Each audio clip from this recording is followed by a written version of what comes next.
السلام علیکم ورحمۃ اللہ وبرکاتہ۔ آج کی ویڈیو میں ہم نبی کریم صلی اللہ علیہ وسلم کی حدیث بیان کریں گے۔ نبی کریم صلی اللہ علیہ وسلم نے فرمایا، مسلمان پر جائز نہیں کہ وہ مسلمان بھائی سے 3 دن سے زیادہ قطع تعلق رہے۔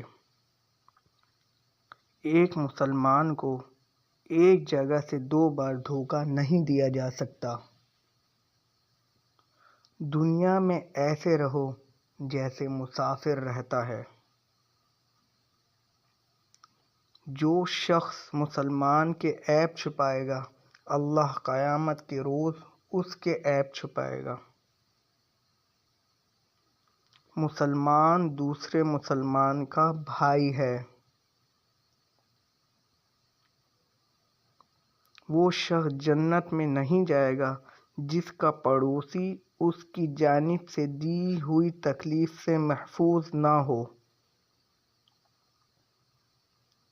نبی کریم صلی اللہ علیہ وآلہ وسلم نے فرمایا، میں آخری نبی ہوں، میرے بعد کوئی نبی نہیں آئے گا۔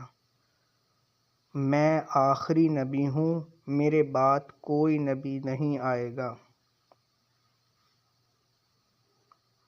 ہر ایک بدعت گمراہی ہے۔ پاک صاف رہنا آدھا ایمان ہے، صفائی نصف ایمان ہے۔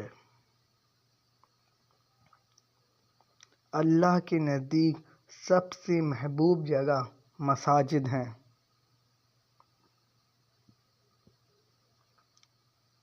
قبر کو سجدہ گاہ نہ بناؤ۔